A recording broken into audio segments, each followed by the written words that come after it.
مکان اپیل ہے تمام لوگوں سے کہ وہ قریب قریب ہو کر بیٹھ جائیں. آپ کی رضا ہے اپنے حصے میں انشاءاللہ آپ لوگ کھڑ جائیں گے. میں تمام حضرات سے ادب گزاری کرتا ہوں کہ وہ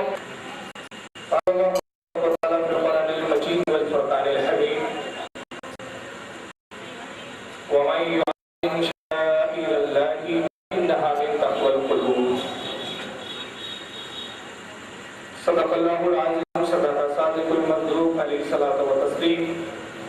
ان اللہ وملائکتہ یصلون علی النبی یا ایھا الذین آمنوا صلوا علیہ وسلموا تسلیما. اللهم صل على سيدنا مولانا شفيعنا وحبيبنا وطبيبنا ونبينا ومولانا محمد وعلى آله وأصحابه وأهل بيته وذرياته وبارك وسلم. صلاة وسلام عليك يا رسول الله صلى الله عليه وسلم. سب سے پہلے مسند رسول پر رونق افروز تمام علماء اہل سنت معزز مہمانان اکرام اور بڑی تعداد میں اور یہاں تشریف لائے ہوئے آپ سب سامعین الزام، میں سب کا نہایت ہی دل کی گہرائیوں کے ساتھ شکریہ ادا کرتا ہوں کہ آپ کی محبت اور آپ کا یہ سننے کا ذوق یہی سبب ہے اور یہی وجہ ہے کہ جن کی بنیادوں پر میں آج آپ کی بارگاہ میں حاضر ہوں. میں خصوصیت کے ساتھ اپنے تمام مسند رسول پر جلوہ افروز علماء اہل سنت کا شکریہ کرتا ہوں کہ انہوں نے مجھے اس حقیق کو یہاں پر سننے کے لیے بلکہ سراہنے کے لیے اور ہمت افزائی کے لیے یہاں وہ تشریف لائے. میں اللہ کی بارگاہ میں دعا کرتا ہوں کہ مالک کائنات علماء کے درجوں میں علم عمل عطا فرمائے. اس کے بعد میں سب سے زیادہ شکر گزار گولم پور مشیر آباد حیدرآباد کے نوجوانوں کا جنہوں نے بڑی محبت اور خلوص کے ساتھ مجھے مدعو کیا اور صبح سے بجے کے بعد سے اب تک ان نوجوانوں کے ساتھ میں ہوں. ان کی محبت اور ان کے ذوق کو دیکھتے ہوئے دل سے دعا نکل رہی ہے کہ مالک کائنات ان نوجوانوں کو سلامت رکھے اور ان سے خوب دین کی خدمت لے. یہاں آنے کے بعد ایک بات میں کھلے طور پر عرض کرنا چاہتا ہوں کیونکہ حیدرآباد میں میری پہلی حاضری ہے اور پہلی مرتبہ اتنے بڑے مجلے میں خطاب کر رہا ہوں. ممکن ہے کہ پروگرام کے بعد کچھ ایسی باتیں ہو سکتی ہے جس کا اجازہ کرنا میں ضروری سمجھتا ہوں کہ ناگپور سے فاروق خان رضوی صاحب آئے. نسبت رضوی کی مگر ویڈیو بھی چل رہا تھا وہاں پر. نہیں ویڈیو چل رہا ہے اس پہ سبحان اللہ بولنے کی کیا بات ہے. میں جو کہہ رہا ہوں اس کو پہلے سمجھ لیں. بہت کٹر رضوی نہ سمجھ لیں اور اپنے بارے میں بتانے کا وقت نہیں ہے. اگر اپنے بارے میں بتاؤں گا اندر میں ٹن ٹناٹن کٹر رضوی بریلوی اس لیے ہوں، قسم خدا کی کہہ رہا ہوں، یہ مبالغہ نہیں ہے کہ اگر اعلیٰ حضرت کی ذات نہ ہوتی تو سب سے بڑا کٹر وہاں بھی میں ہوتا۔ اس کی وجہ میں ایک تلخ جملہ کہہ رہا ہوں، آپ اس کو برداشت کریں، تلخ جملہ ہے۔ میری تعلیم جو ہے دنیاوی ہے، میں بی اے ایل پی ہوں، اور جو سرکل ہے میرے ارد گرد، جو میرے دوست احباب ہیں سب ڈاکٹر، انجینئر، بہت پڑھے لکھے لوگوں کا گروپ ہے۔ جب ہم لوگوں نے ہوش سنبھالا، گھر تو سب سے اہل سنت کے ماننے والے کے گھر، سب سنی، ٹن ٹناٹن سنی، بلکہ سب ناگپور کے شہنشاہ تاجر ہو گیا کہ عاشق۔ لیکن جب کالج اور یونیورسٹیوں میں ہم لوگ گئے اور وہاں پر جو لوگوں سے ہمارے تعلقات ہوئے، وہ سب یہی لوگ تھے جو پیجامے جن کے اونچے نظر آتے، یہی پڑھا لکھا طبقہ نظر آیا، اور انہوں نے بتایا یہ جو تم جو کرتے ہو نا، سب قبروں پہ جاتے ہو، عرس کرتے ہو، نیاز کرتے ہو، فاتحے کی، تو سب شدت۔ اور دیکھیں قرآن میں آیا ہے، حدیث میں آیا ہے، ذہن اس طرح سے کنورٹ کیا جاتا ہے، اور ہمارے ساتھ ہوا تو لگنے لگا کہ کئی ہمارے ماں باپ جاہل نہیں ہیں۔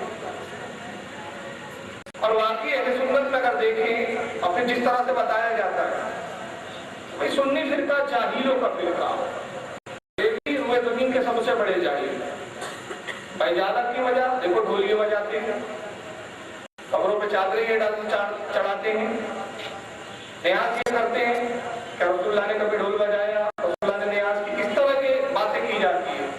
میں نہیں کہہ رہا ہوں کہ سب جائز ہے، کچھ جائز ہے، کچھ چیزیں ناجائز ہیں، لیکن ذہن اسی بنایا جاتا ہے، اور اس کے بعد جب آدمی دیکھتا ہے کہاں ہے بات تو سنیت میں ہے کیا اس کے سوائے ڈھول بجانے کے، ناچنے کے، گانے کے، قوالیاں سننے کے، چادریں چڑھانے کے، یہ جو کہہ رہا ہے یہ قرآن بتا رہا ہے، یہ حدیث بتا رہا ہے، یہ صحیح ہے۔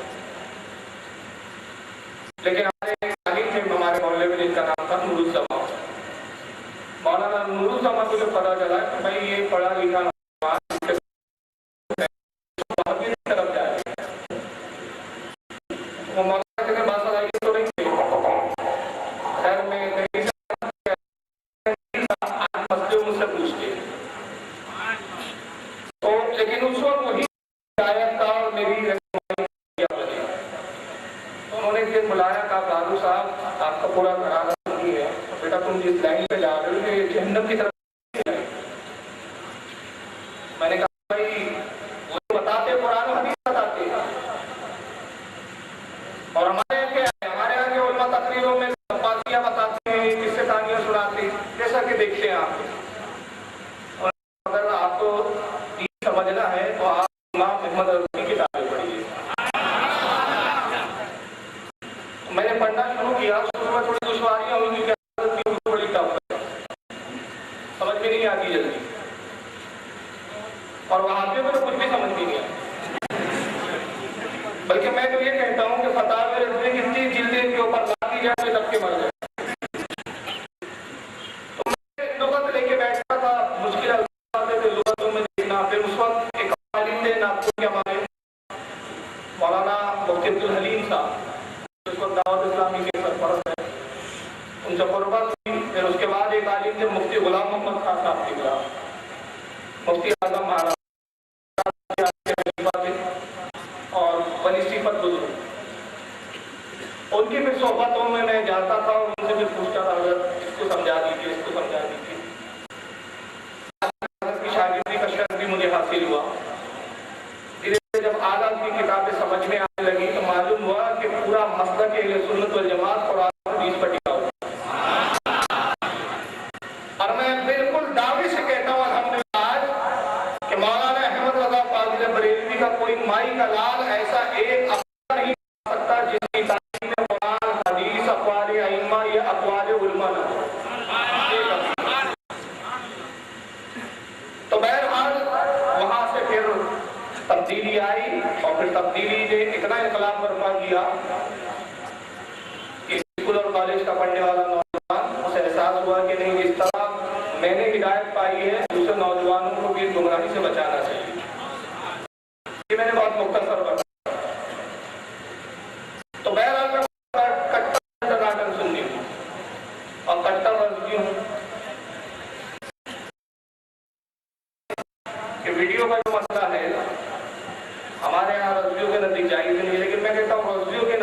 جملہ صحیح نہیں ہے، کہ جملے میں اصلاح ہونی چاہیے. کچھ لوگ کہتے ہیں بھائی رضویوں کیا جائز ہے، میں کہتا ہوں غلط، رضویوں کیا نہیں، شریعت میں جائز نہیں ہے. آپ جملہ یہ کیا رضویوں کی شریعت الگ ہے اور دوسروں کی شریعت الگ ہے؟ شریعت سب کے لیے ایک ہے. ہاں، علماء اہل سنت میں ہمارے علماء میں ایک طبقہ ہے جو عذر شرعی کی بنا پر مجبوری میں اس پر کام کرنے کی اجازت ہے. اور چونکہ آج کل وہابیت اسی کے ذریعے سب سے زیادہ پھیل رہی ہے اور اسی کے ذریعے سب سے زیادہ لوگوں کو گمراہ کیا جا رہا ہے، اس لیے میں نے محسوس کیا کہ ناجائز سمجھتے ہوئے بھی عذر کی بنا پر جتنی ضرورت ہو اتنا اس کو اختیار کر لیا. تو اس سے کل کوئی غلط فہمی میں نہ پڑ جائے کہ بھائی علماء اسٹیج پہ بیٹھے تھے، ویڈیو چل رہا تھا تو ویڈیو جائز ہو گیا. میں کہتا ہوں اگر تاج شریعہ علامہ اگر بھی ویڈیو پر آ جائے تب کی نہ جائے گی. جگہ کسی کا عمل دلیل نہیں بنتا. رسول اللہ نے فرمایا داڑیاں رکھو، اگر پورے مسلمان داڑیاں کٹا دے تو داڑھی کٹانا جائز نہیں ہو جائے گا، تو ناجائز ہے وہ ناجائز نہیں رہے گا. تو آپ برائے کرم اس غلط فہمی میں نہ رہے. بہرحال چلیے کچھ تفصیلی باتیں میں نے عرض کی. ابھی جو حالات چل رہے ہیں اسی کے تعلق سے میں نے آج کا موضوع انتخاب کیا. ہو سکتا ہے جن لوگوں نے میری نیٹ پہ تقریر سنی ہو آج کی تقریر تھوڑی خشک نظر آئے، کیونکہ آج تھوڑی تحقیقی باتیں میں کرنا چاہتا ہوں. لیکن اگر آپ کو محسوس ہو کہ تقریر ہو جا رہے تو آپ بتا دیں، میں مرچ مسالے بھی ہے میرے پاس. لیکن میں کوشش کروں گا اور آپ بھی یہ کوشش کریں کہ تھوڑا علمی تقریر سننے کی بھی عادت ڈالیں. آئیے میں نے قرآن عظیم کی جو آیت کریمہ تلاوت کی ہے خطبے میں. قرآن کی بڑی مشہور آیت ہے 17ویں پارے کی، سورہ حج ہے اور اس کی آیت نمبر 32 ہے. اللہ رب العزت اس میں ارشاد فرماتا ہے وَمَن يُعَظِّمْ بِشَعَائِرِ اللَّهِ، اور جو اللہ کی نشانیوں کی تعظیم کرتے ہیں، اللہ کی جو نشانیاں ہیں جو اس کا ادب بجا لاتے ہیں، اس کا احترام کرتے ہیں، تو اللہ فرماتا ہے فَإِنَّهَا مِن تَقْوَى الْقُلُوبِ، یہ ان کے دلوں کا بے شک یہ ان کے دلوں کا تقویٰ. یہ آیت تفسیرہ سادہ ترجمہ ہے. یہاں اللہ نے بشارت سنائی اور صاحب تقویٰ اور متقی شخص کو کہا، مومن کو متقی فرمایا کہ جو اللہ کی نشانیوں کا ادب کرے، اللہ کی نشانیوں کی تعظیم کرے. سوال یہ پیدا ہوتا ہے کہ اللہ کی نشانیاں کیا ہیں؟ تو اللہ دوں گا جس سے آپ قیاس کرتے ہوئے خود سمجھتے جائیں گے کہ اللہ کی کیا کیا نشانیاں اور کن کن نشانیوں کی ہمیں تعظیم کرنا ہے. لیکن میں بتانا یہ چاہ رہا ہوں کہ اللہ فرما رہے ہیں کہ جو ہماری نشانیوں کی تعظیم کرتے ہیں وہ متقی ہے، صاحب تقویٰ ہے. کہ ان کے تقویٰ یہ تقوی والے ہیں. اللہ کی نشانیوں میں ایک نشانی ہے قرآن عظیم، اور یہ ایسی نشانی ہے جو قیامت تک سب کے لیے ہدایت کا سبب، قیامت تک سب کو ہدایت دے گا. مگر ہدایت قرآن دے گا کس کو؟ قرآن پڑھنا چاہیے. ترجمے سے قرآن پڑھیے، قرآن پڑھیں گے آپ دین سمجھ میں آنے لگے گا. یہ الگ بات ہے کہ تراجموں میں انہوں نے ہیر پھیر کر دیا، جو منشا قرآن نہیں ہے انہوں نے اپنی منشا کو ترجموں میں شامل کیا. مطلب قرآن پیش کر کے کہا جاتا ہے دیکھیے قرآن ہے، قرآن پڑھیے. قرآن پڑھیں گے آپ صحیح مطلب پر آ جائیں گے. تو قرآن سے ہی پوچھا جائے کہ ہدایت کن لوگوں کے لیے ہے قرآن، تو ہی بتا کہ ہدایت کس کے لیے ہے اور صاحب تقویٰ کون ہے. تو قرآن خود کہتا ہے کہ میں ہدایت کسے دیتا ہوں، ہدی للمتقین. اللہ فرماتا ہے قرآن وہ ہے، یہ وہ کتاب ہے جس میں ہدایت ہے متقیوں کے لیے، پرہیزگاروں کے لیے اس میں ہدایت ہے. یعنی جن کے دلوں میں تھوڑی سی اگر پرہیزگاری ہے قرآن ان کے لیے باعث برکت ہے، باعث رحمت ہے، باعث ہدایت ہے. اور اگر دلوں میں پرہیزگاری نہیں ہے، دلوں میں کھوٹ ہے، تو کتنا ہی قرآن پڑھ لے، کتنا ہی قرآن کا مطالعہ کرے، قرآن ان کو ہدایت نہیں دے گا. بلکہ فرماتا ہے یضل بہ کثیرا ویہدی بہ کثیرا. اور محبوب جو کچھ ہم نے آپ پر نازل کیا ہے قرآن کو، اسے پڑھ کر بعض گمراہ بھی جائیں گے اور تو ہدایت کون پائے گا؟ قرآن اسے ملے گی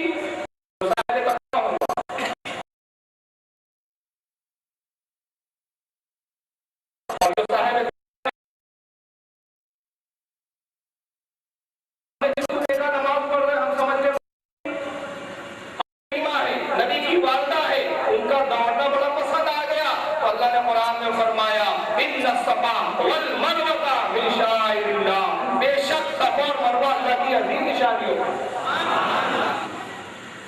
اور اللہ کو یہ دوڑنا اتنا پسند آیا کہ محبوب جو حج ہم تجھ پر فرض کریں گے، تیری امت پہ فرض کریں گے، تیری والدہ کی یاد کو تازہ رکھیں گے، اور ایسے تازہ رکھیں گے۔ وہ تو پانی کے لیے دوڑی تھی، آج عرب میں پانی کی کمی نہیں ہے، اگر آپ کو دوڑ رہے ہو بھائی فلٹر پانی مل رہا ہے آپ کو، پانی کی فراوانی ہے، آپ پانی کی تلاش میں نہیں دوڑ رہے، وہ دوڑی تھی پانی کے لیے، مگر ان کا دوڑنا اللہ کو اتنا پسند آ گیا کہ ان کا دوڑنا بھی نشانی بن گیا، اور جس چٹان پر، جس ٹیلے پر، جن پہاڑیوں پر ان کے قدم نازمین لگ گئے، اللہ نے اس کو بھی نشانی فرما دیا، اس ادا کو بھی نشانی بنا دیا۔ اب قیامت تک سب دوڑ رہے ہیں۔ اب زمزم حضرت آپ کی ندی کا ہے، اس میں ایک بوتل زمزم ڈال دیا، پورا پانی ختم ہو گیا۔ یہ ہے نسبتوں کا تعلق۔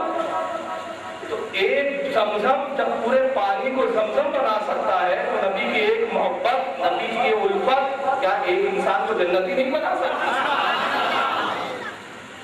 یہ اللہ کی نشانی ہے۔ اب سوال یہ پیدا ہوتا ہے کہ صفا مروہ کو اللہ نے نشانی کیوں فرمایا؟ بھائی پہاڑ تو عرب میں اور بھی ہے، تو بہت مختصر جملے میں کہوں گا کہ اس لیے نشانی فرمایا کہ یہاں حضرت حاجرہ کے قدم لگتے ہیں، حضرت حاجرہ کے بیان ہے، بس یہی ہے تقریر کا میرا کل حاصل۔ جب تک حاجرہ کے لوگ کہیں گے صاحب دیوار کے پیچھے کا غیب نہیں تھا، میں نے کہا شاہد ہو تم اس پتھر کو دیکھو، اس کو نبی کے دل کا حال معلوم ہے۔ اب کتنا بلند ہوا؟ بلند ہوتا گیا، دیوار تعمیر ہوتی رہی۔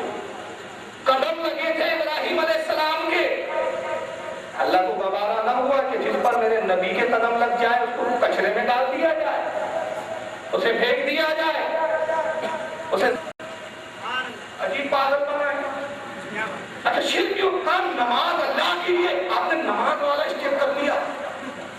میں نے کہا یار ہم لوگ تو ایسا مانتے ہیں، آپ کے نزدیک تو یہ نماز کا رکن ہی نہیں ہے، شکایت کی بات، آپ کے نزدیک تو سینے پہ باندھنا ہو تو نہیں، ابو حنیفہ کے نزدیک تو ہے، امام ابو حنیفہ کے نزدیک۔ میں نے کہا چلو اچھا تو ہی ایسی کوئی کنڈیشن بتا کہ نماز کا رکن نہ ہو اور میں نبی کے سامنے کھڑا ہوں۔ اگر میں بیٹھوں تو کہیں گا قاعدہ کی کیفیت ہے، قاعدہ بھی نماز کا رکن ہے۔ اگر میں جھک کر کھڑا رہوں تو کہیں گا یہ رکوع کی کیفیت ہے، یہ بھی نماز کا رکن ہے۔ سینے پہ ہاتھ باندھوں تو کہیں گا شافعی کے نزدیک سینے کے نیچے ہاتھ باندھنا ہے، ہمارے نزدیک سینے پر ہی باندھنا ہے، یہ بھی نماز کا رکن، ناپ پر باندھوں۔ اچھا چلو میں نے کہا ہاتھ چھوڑ دیتا ہوں تو تب بھی امام مالک پکاریں گے، یہ بھی نماز کا رکن ہے، کیونکہ امام مالک کے نزدیک ہاتھ ہی نہیں باندھنا ہے۔ تو ایسا کوئی اسٹیپ بچا جس میں نماز کا رکن نہ ہو؟ تو یہاں لائن آف ڈیمونسٹریشن کھینچنا پڑے گا، ایک لکیر ڈالنی پڑے گی کہ بھئی نماز کا رکن تب بنتا ہے جب نیت عبادت کی ہو، اور اگر نیت عبادت کی نہیں تعظیم کی ہے تو پھر وہ شرک نہیں ہوتا۔ قرآن کہہ رہا ہے کہ ابراہیم کی جگہ کو مصلی بناؤ، نماز کی جگہ بناؤ، تو نماز میری پڑھو، عبادت میری کرو، اگر تعظیم اس پتھر کی کرو، اور اس پتھر کی اس لیے کرو کہ اس پر میرے نبی کے قدم لگ چکے۔ یہ بھی اللہ کی نشانی۔ قرآن میں بہت نشانیاں، جب نشانیوں میں تقریر چار ہوتی ہے تو اس کے بعد فرماتے ہیں زبان اس پیغام کو پہنچانے والی ہے اور شرع اس کی تصدیق کرتی ہے۔ مطلب زنا کی ابتدا کہاں سے ہوتی ہے؟ بدنگاہی سے شروع ہوتی ہے، مگر کسی نے بدنگاہی کی تو کیا شریعت کی روح میں اس کو کہا جائے گا تو زانی ہے؟ نہیں کہا جائے گا۔ تعالیٰ تو کہہ رہے کہ شرک کی ابتدا تصویر سے ہوتی ہے، شرک نہیں ہے، تصویر پہ ہار چڑھانا شرک نہیں ہے، مگر حرام ہے۔ حرام اس لیے کہ ہماری شریعت اس کی اجازت نہیں دیتی۔ تو بہرحال اس پر اگر اس کو شوق ہو، میں کل آج مطلب کل کا آبادی رات کو لگ 12 ہو گئے میرے خیال سے، بس بجنے والے ہیں، انشاءاللہ تشریف فرما۔ اسی کو اعلیٰ حضرت نے کہا خدا بخشی میں خائی قرآن خاک رہ گزر کی قسم، خائی قرآن خاک گزر کی قسم، اس کفے پا کی حرمت پہ لاکھوں سلام، اس کفے پا کی حرمت پہ لاکھوں سلام۔ قرآن کہہ رہا ہے محبوب مجھے اس شہر کی قسم، کیوں قسم یاد کر رہا ہے؟ اس لیے کہ اس شہر پر نبی کے قدم لگ گئے، نبی کے قدم نازمین نے اس شہر کو چھو لیا۔ نبی کے قدموں کو اس شہر میں بوسے دیے ہیں، تو جو زمین نبی کے پیروں سے مس ہو جائے اللہ اس کی قسم یاد فرمائے، جو پتھر ابراہیم کے قدموں سے مس ہو جائے وہ اللہ کی نشانی بن جائے، جس پہاڑ ہوں گی۔ مگر اب یہاں سے بیان کا میرا دوسرا سیشن شروع ہو رہا ہے۔ یہ طویل گفتگو تھی میری، میں نے یہ واضح کر دیا اور انشاءاللہ آپ کے سمجھ میں آ گئی ہوں گی بات کہ تمام نشانیوں میں اللہ کی جتنی نشانیاں ہیں سب سے عظیم نشانی اگر کوئی ہے تو وہ رسول اللہ کی ذات۔ یہی وجہ ہے کہ علماء اہل سنت فرماتے اس پر اجماع ہے۔ امام قاضی عیاض نے کتاب الشفا میں اس کو لکھا، اور ابن کثیر نے البدایہ والنہایہ میں بھی اس کو لکھا، ابن حجر اسقلانی نے اس کو تحریر کیا، امام ابن عبد البر نے امام مالک سے اس کو نقل کیا۔ 35 کتابوں کے میرے پاس الحمدللہ حوالے ہیں جس میں بڑے بڑے جید علماء لکھتے ہیں کہ علماء اہل سنت کا، ائمہ اکرام کا اجماع ہے کہ وہ زمین جس پر نبی پاک کا جسم مبارک رکھا ہوا ہے، وہ زمین، وہ خطہ زمین جس پر نبی پاک آرام فرمایا، مقصد اس لیے ہے نبی کے جسم کو وہ چھو گیا ہے حصہ، نبی اس سے مس ہو گئے ہیں، تو جو زمین نبی کے جسم سے مس ہو جاتی ہے وہ عرش اعظم سے افضل ہو جائے تو وہ نبی کی طرح افضل ہوں گا، اور یہ اللہ کی نشانیاں بنتی ہے، تو رسول اللہ کی ذات کتنی اللہ کی نشانی ہو۔ مگر ابھی آج کل پورا ایک گروپ چل رہا ہے یہودیوں کی نسل، ڈالروں اور ریالوں کے زور پر جن کا کام شرک بولو اور روزے رسول پر جانا شرک بولو، سرکار صلی اللہ علیہ وسلم کے روزے جائے کرو گے تو بشارت یہ ملیں گی، من زارہ قبری وجبت لہ شفاعتی، جس نے میری قبر کی زیارت کی اس پر میری شفاعت واجب ہو گئی۔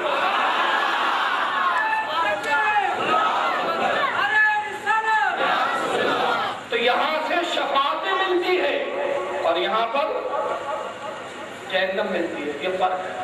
اب آئیے شرک کی ڈیفینیشن آگے بڑھ رہی ہے، تعریف آگے بڑھ رہی ہے، اب سنیں۔ جو کام اس میں ہو رہا وہی کام مسلمان، اور اس کے موقع پر قبر دھو کر پانی اس کے بوتلوں میں بھرے ہوتے ہیں کہ اس کے آگے تو زمزم بھی فیل ہے، تو یہ پکا مسلمان۔ جو کام اس پہ ہو رہا ہے وہی کام تو اس پہ ہو رہا ہے، اور آج میں فتویٰ دینے کا عادی نہیں ہوں لیکن آج جذبات میں ہوں، میں یہ فتویٰ دے کے چلا جاتا ہوں۔ میرے پیارے ساتھیوں، اللہ کی قسم اگر بھارت کے اور پاکستان کے، ہندوستان اور پاکستان کے، ہندوستان کے یہ 20 کروڑ مسلمان اور پاکستان کا وہ 15 کروڑ 10 کروڑ سرٹیفکیٹ ہے جس کو لکھا احمد رضا نے ہے اور پاک نے تصدیق کی ہے، رسول اللہ نے اس پہ مہر لگائی ہے،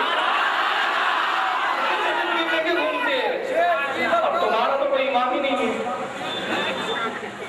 سرٹیفکیٹ ملنے کے لیے کوئی کھڑکی ہے جہاں سے لو، نہ کوئی دستخط کرنے والا، نہ کوئی تصدیق کرنے والا، چیک کرنے والا۔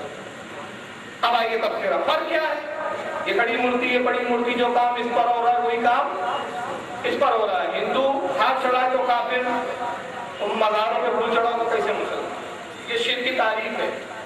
قیامت آ جائیں گی اگر اس نے اپنی ماں کا حلالی دودھ پیا تو ثابت کر کے دکھا دے کہ قبر پر پھول چڑھانا شرک ہے، کہ ثابت کر کے دکھا دے، کوئی ایک حدیث صریح بتا دے، ایک صریح مرفوع حدیث جس میں رسول اللہ نے کہا کہ جس نے قبر پر پھول ڈالا وہ کافر مشرک۔ قیامت آ جائیں گی ایک حدیث ہی بتا سکیں گے کہ گھر کی کھیتی ہے جس کو چاہے مشرک بنا دے، کل تم پھول چڑھاؤ تو مشرک، فرق کیا ہے؟ وہ مورتی کا دھو کر پانی پیتا ہے، تم قبر کا غسل کر کے پانی پیتے ہو، وہاں پہ کھانا رکھتا کہتا ہے پرساد ہے، تم کہتے ہو تبرک ہے۔ جو کام وہاں ہوگا وہی کام یہاں بھی ہو رہا ہے، اور میں فتویٰ دینے کا عادی نہیں ہوں لیکن آ جا سکتے، اور یہاں ہم اگر جنتی نہیں تو یہ 60 کروڑ ہندو کی رب کے کعبہ کی قسم کھا کے ذمہ داری لے تو جنت میں چلے جائیں گے، جبکہ قرآن کہتا ہے یہ جذباتی فتویٰ ہے، مگر اللہ کا فتویٰ کیا ہے؟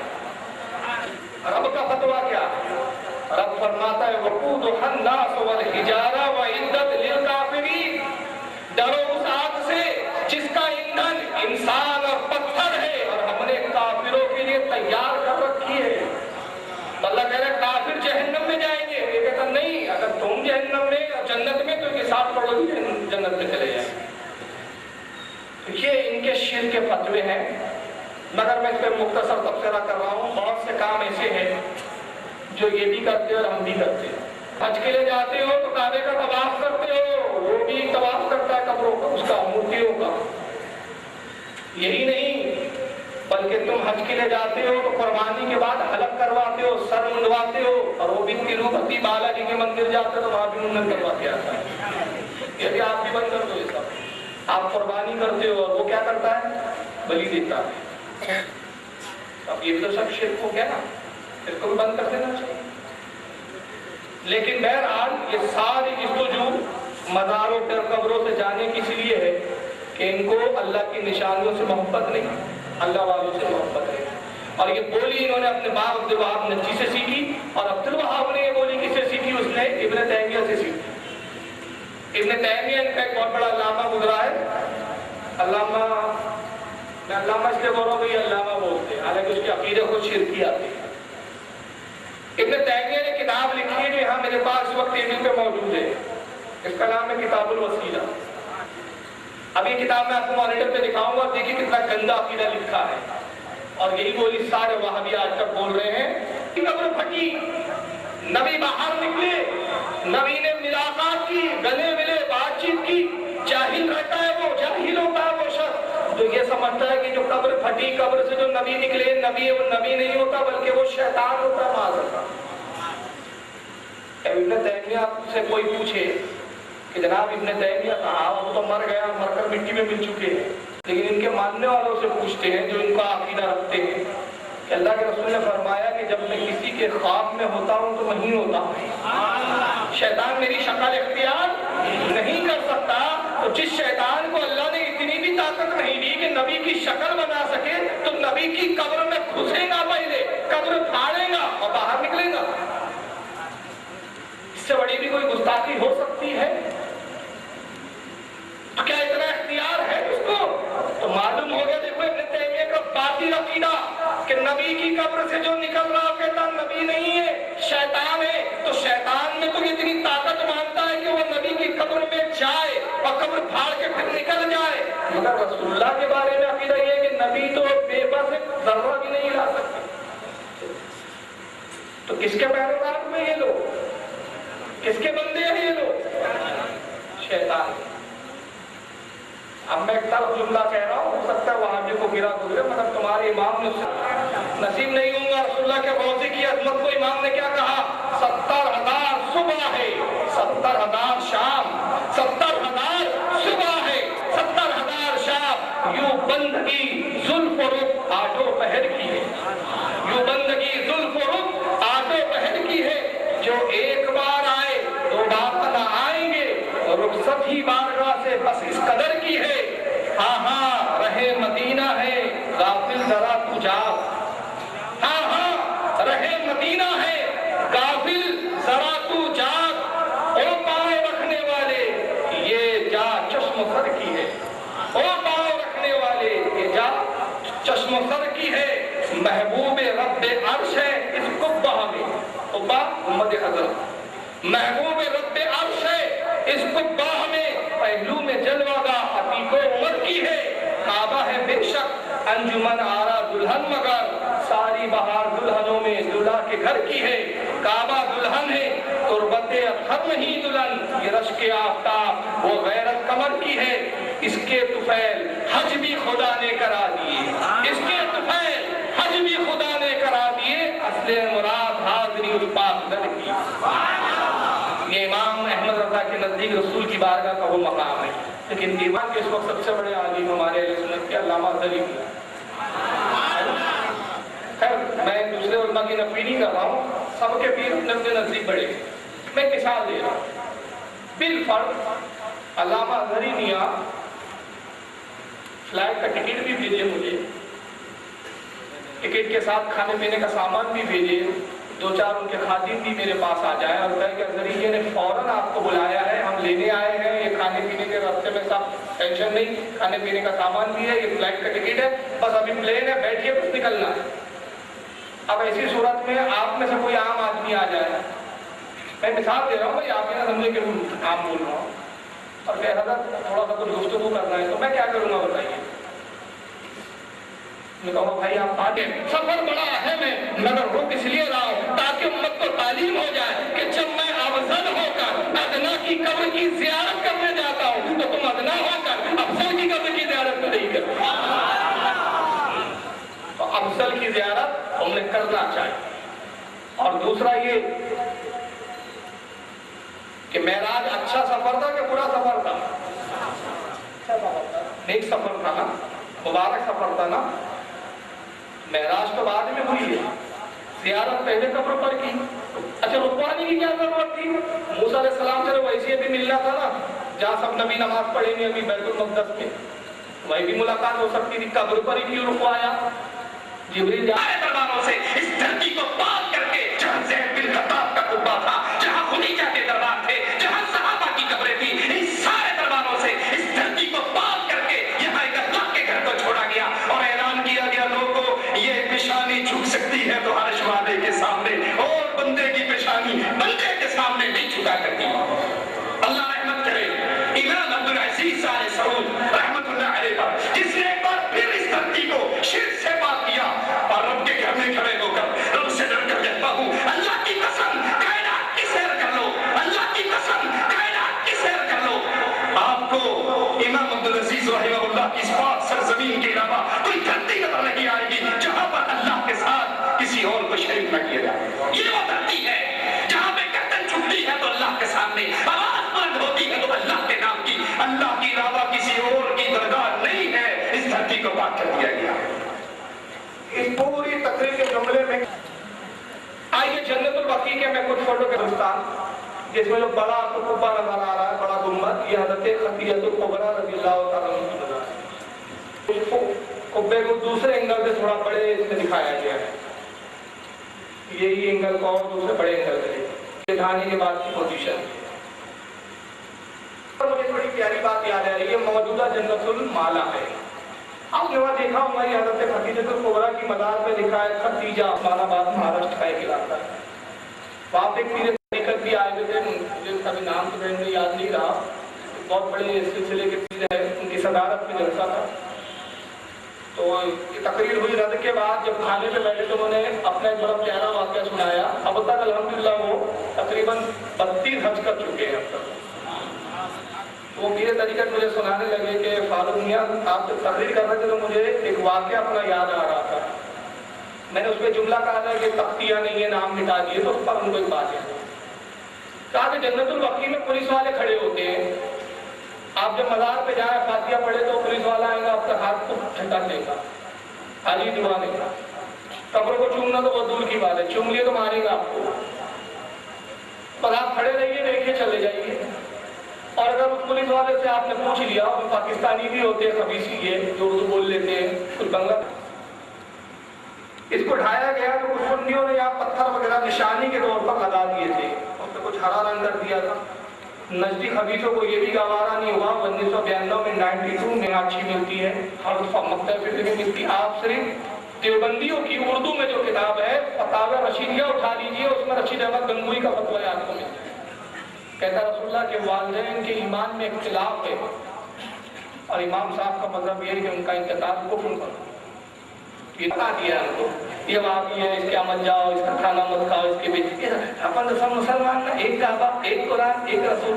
جب تک کم ہوتے ہیں کعبہ ایک دکھتا ہے، قرآن ایک دکھتا ہے، رسول ایک دکھتا ہے. جیسی تعداد بڑھ جاتی تو اب آپ کو یہ نہیں کہتے سب بھائی بھائی اے مشرک، یہ شیطان کیسا دکھتا ہو. اس نے فتویٰ دیا کہ کوئی صحابہ کی قبروں کو برقرار رکھی نہ جائے. القبور او لبسوا هذه القبور ووضعوها مع قبور المسلمين، فما حكم هذا الفعل؟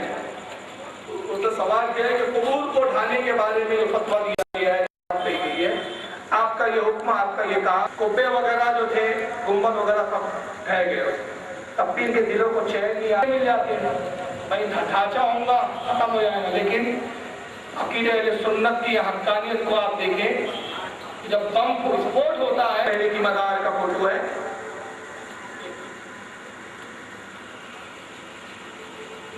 یہ ڈھانے سے پہلے آپ کا روزہ اس طرح سے تھا. یہ بم وسفوٹ ہوا، یہ بم رکھنے کے پہلے کا منظر، پہلا جب یہ بم اڑا گیا تو یہ گنبد وغیرہ آپ کا پورا ڈھہ دیا گیا تھا. اور جب دوسرا بم وسفوٹ ہوتا ہے، یہ جو آپ کو پتھروں کا ماں نظر آ رہا ہے، ملبہ نظر آ رہا ہے، یہ آپ کی مزار پہ بم پھوڑا گیا تھا، بالکل قبر کے پاس. اس کو پھر یہ چادر سے ڈھانپ دیا گیا ہے. تو جو وہاں کسی میں اتنی جرأت نہیں تھی کہ صحابی کا کھلے طور پر دیدار کر سکے. ان کی مذاق کو ان لوگوں نے خبیث ڈھانے سے پہلے جالیوں کی مذاق ہے, ڈھانے کے بعد اس کو توڑا انہوں نے. That they don't belong to these peoples in the region, whether in Syria or in Iran or other places. I guess these people belong to the tribal thinking. یہ قبر And the CIA, and the Mossad, the Israeli Mossad. کہ تلوار توڑ دی جائے.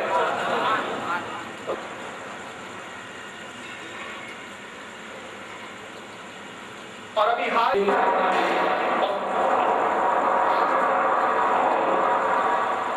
یہ مناظر ہیں اس کرناک حملے کے جو کروڑوں مسلمانوں کے دلوں پر نام نہاد جہادی تنظیم اسلامی ریاست کی جانب سے کیا گیا ہے.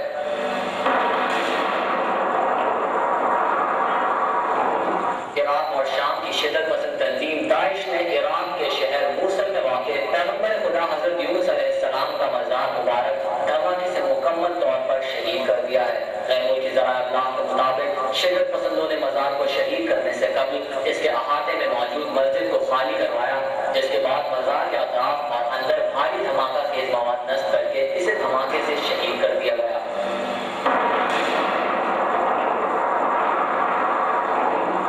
شاہدین کے مطابق حملے سے پہلے شدت پسندوں نے مقامی لوگوں کو علاقے سے دور رہنے کی ہدایت دی اور مزار سے 500 کلومیٹر. جو لوگ انڈیا سے وابستہ ہیں ان کو اچھی طرح معلوم ہوگا کہ مولانا ابوالکلام آزاد حبیب الہند کا مزار آج بھی دہلی کی جامع مسجد کے اندر موجود ہے, لیکن اس مزار کی حیثیت کیا ہے؟ اس مزار کی حیثیت کیا ہے؟ تالا پڑا ہوتا ہے, کتے اوپر سے دیواروں سے چڑھ کے اندر گھس جاتے ہیں. اس مزار کا کوئی جھاڑو لگانے والا بھی نہیں ہے, اس مزار پر کوئی جھاڑو لگانے والا بھی نہیں. کتے پیشاب و پائخانہ کر کے چلے جاتے ہیں, کتے پیشاب و پائخانہ کر کے چلے جاتے ہیں. اس قبر کا کوئی جھاڑو لگانے وسلم نے مکے کو فتح کیا, حضرت علی کو کہا علی جاؤ توڑ دو ختم.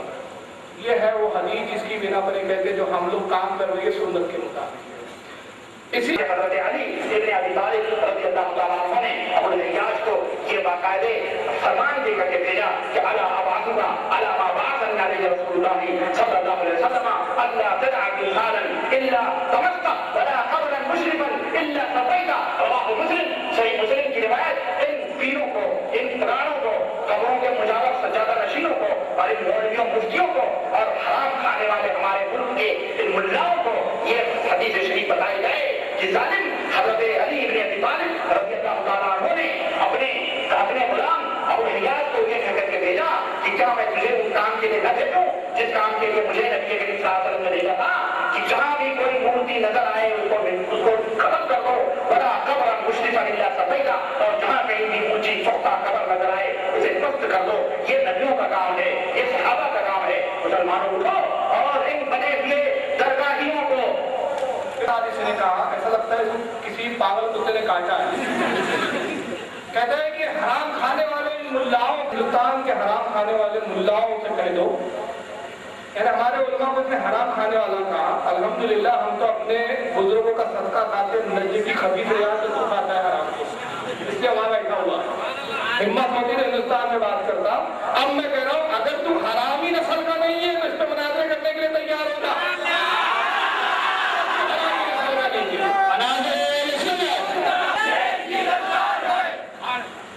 مفہوم اس کا بیان کرتے ہیں. سب سے پہلی بات, اللہ کے نبی نے ارشاد فرمایا تم میں سے کوئی شخص ہے, تم میں کوئی ایسا ہے جو مدینہ جائے اور وہاں جا کر کوئی بت ایسا نہ چھوڑے مگر یہ کہ اس کو توڑ دے. تم میں کوئی شخص ہے ایسا جو مدینے جائے اور کیا کرے, کوئی بت کو نہ چھوڑے مگر یہ کہ اس کو توڑ دے. اور فرمایا کوئی قبر ایسی نہ چھوڑے جس کو برابر نہ کر دے, اور کوئی تصویر ایسی نہ چھوڑے جس پر کیچڑ وغیرہ نہ مل دے. اب کتنی چیزوں کا ذکر آیا ہے. اللہ کے نبی نے کہا بت کو توڑو, قبروں کو توڑو, تصویروں کو توڑو. تو اب یہ تھا کیا؟ قبریں تھی مشرکین کی.